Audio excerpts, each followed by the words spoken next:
أعوذ بالله من الشيطان الرجيم بسم الله الرحمن الرحيم. La louange est à Allah, que davantage d'honneur et d'élévation de degré soit accordé au prophète de Allah. Louange à Allah, lui qui est unique, lui qui n'a besoin de rien, lui qui n'est pas engendré, qui n'engendre pas, qui n'a nul équivalent. Je loue Allah Ta'ala, je l'implore de me guider sur le chemin de droiture. Je recherche son pardon et je me repens à lui. Je recherche la préservation de Allah contre le mal de mon âme et de mes mauvais actes. Le bien guidé est celui que Allah guide, et nul ne peut guider celui qui l'égare. Que l'honneur et l'élévation de degrés les plus complets et les plus parfaits soient accordés à notre maître Muhammad, sallallahu alayhi wa sallam, le maître des fils de Adnan, celui que Allah a envoyé en tant que miséricorde pour les mondes, en tant que guide et annonciateur de bonnes nouvelles et avertisseur d'un châtiment. Le prophète qui est comme une lumière éclatante et une lune éclairante, a appelé à la religion agréée par Allah. Allah a guidé par lui la communauté, il a dévoilé par lui les obscurités, le prophète a transmis le message, il s'est acquitté de ce qui lui a été confié, il a conseillé la communauté, que Allah le rétribue pour nous du meilleur de ceux dont il a rétribué chacun de ses prophètes. Je témoigne qu'il n'est de Dieu que Allah, lui seul n'a pas d'associé, il a envoyé son messager avec l'enseignement de droiture et la religion de la vérité. Je témoigne que notre maître Muhammad, sallallahu alayhi wa sallam, est son esclave et son messager, que Allah l'honore ainsi que tous les messagers qu'il a envoyés. Esclaves de Allah, je vous recommande de faire preuve de piété à l'égard de Allah, Al-Ali Al-Azim.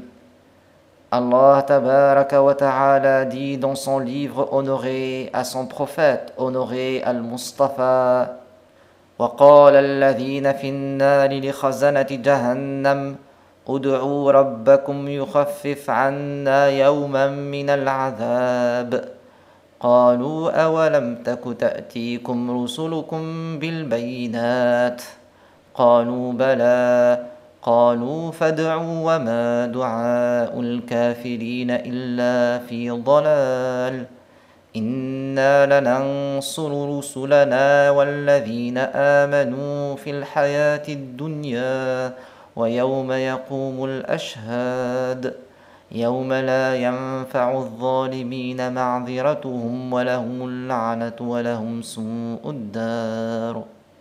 Ce qui signifie: ceux qui seront en enfer diront aux anges gardiens de la géhenne: invoquez votre Seigneur d'alléger un jour de notre châtiment. Ils diront: vos messagers ne vous apportaient-ils pas les preuves évidentes par les miracles? Ils diront: si. Les anges diront: invoquez alors, et l'invocation des mécréants n'est que vaine. Nous donnons la victoire, certes, à nos messagers et à ceux qui croient dans la vie d'ici-bas et dans l'au-delà, au jour où leur excuse ne sera pas utile aux injustes. Il y aura pour eux la malédiction et la pire demeure. Surat Ghafir. Mes frères de foi, Allah a soutenu chaque prophète par des preuves claires et des miracles qui indiquent de manière catégorique sa prophétie et qui témoignent de sa véracité. Le miracle est donc un signe et une preuve de la véracité des prophètes lorsqu'ils prétendent être prophètes. Tous les prophètes ont eu des miracles. Le miracle est quelque chose d'extraordinaire. Autrement dit, c'est quelque chose qui n'est pas conforme à l'habitude. Le miracle vient d'une manière conforme au dire de ceux qui prétendent être prophètes. Il est sauf de toute opposition par quoi que ce soit de semblable, c'est-à-dire qu'on ne peut rien lui opposer. Le miracle est valable pour représenter un défi. Donc, ce qui n'est pas conforme à la prétention, à la prophétie, n'est pas appelé miracle. C'est le cas de ce qui s'est passé avec Moussaïlimah, le menteur, lui qui a prétendu être prophète. Ainsi, lorsqu'il a passé sa main sur le visage d'un homme borgne, ce dernier a perdu son autre œil qui était sain. Ce qui s'est produit est contraire à sa prétention. Cela indique que sa prétention d'être prophète est un mensonge. Ce à quoi peut être opposé quelque chose de semblable, comme la magie, n'est pas un miracle non plus. En effet, la magie peut être contrecarrée par une autre magie. Pharaon avait défié notre maître Moussa alayhi salam. Il a réuni pour lui 70 sorciers qui étaient les plus grands magiciens qu'il avait. Ils ont lancé leurs cordes qu'ils avaient dans leurs mains et les gens ont eu l'illusion que c'était des serpents qui se déplaçaient. Notre maître Moussa alayhi salam a lancé son bâton qui s'est transformé en un véritable serpent immense qui a dévoré les cordes que les sorciers avaient lancées. Suite à cela, les magiciens se sont rendus compte que cela n'était pas de l'ordre de la magie, mais plutôt quelque chose qui sort bien de l'ordinaire, à laquelle ils ne pouvaient rien opposer de semblable.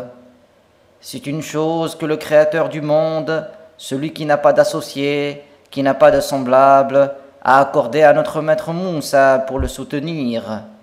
C'est alors que les sorciers ont dit « Nous avons cru au Seigneur de Moussa et de Haroun ». Sur ce, Pharaon s'est mis en colère. En effet, ils avaient délaissé leurs croyances qu'ils avaient auparavant. Pharaon les a menacés. Il a fait attiser un feu immense. Mais ceux qui étaient des magiciens n'ont pas renié leur foi.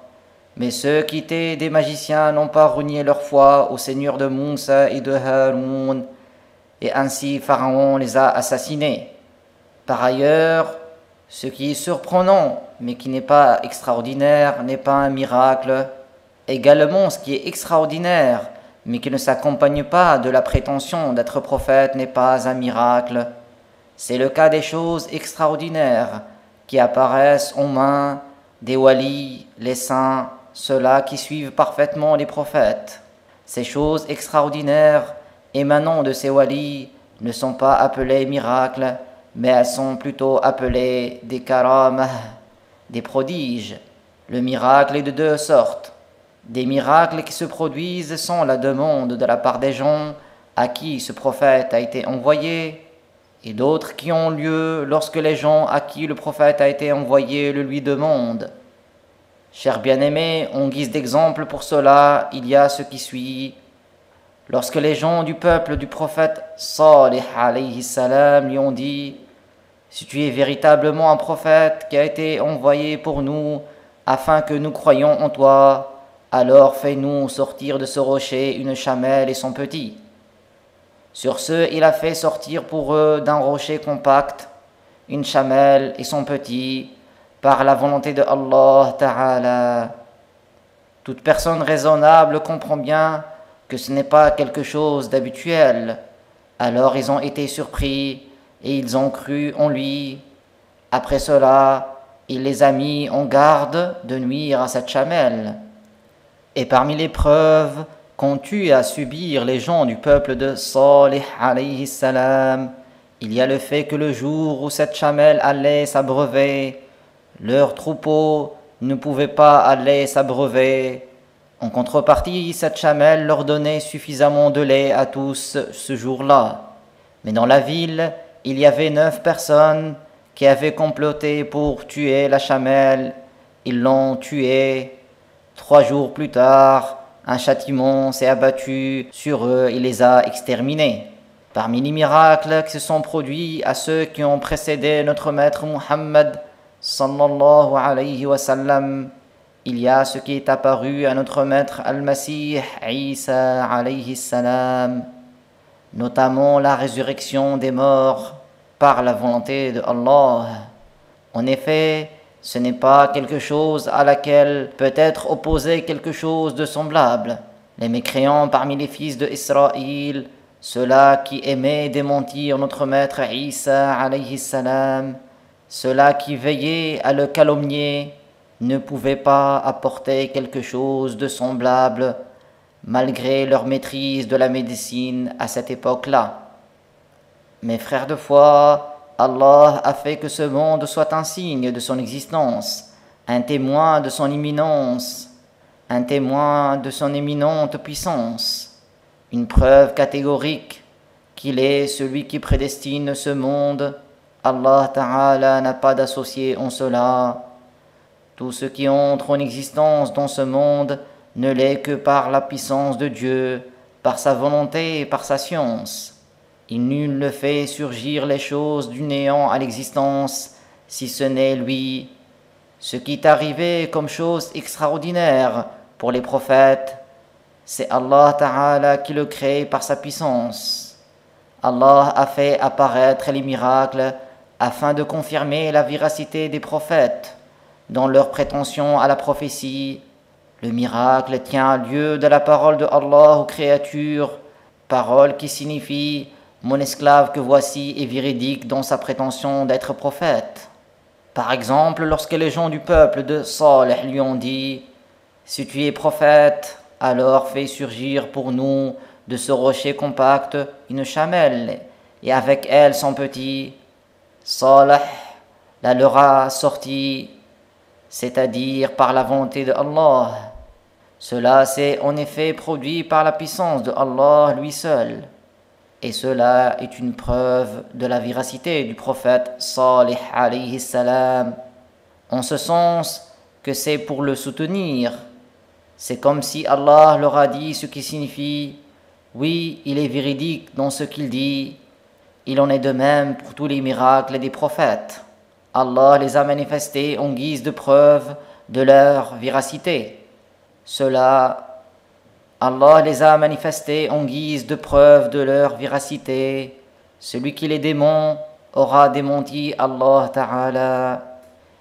Par ailleurs, ces miracles sont une preuve catégorique de la véracité des prophètes pour ceux qui les ont vus, et également une preuve pour nous, car une partie de ces miracles nous est parvenue de manière catégorique, à savoir par le tawatur, c'est-à-dire un grand nombre de gens ont vu directement les miracles et les ont rapportés à leur tour à un autre grand groupe, qui les a rapportés à un autre grand groupe, ainsi de suite, jusqu'à nous parvenir. Walhamdulillahi Rabbil Alamin, wassalatu wassalamu ala Sayyidina Muhammadin Tahiril Amin.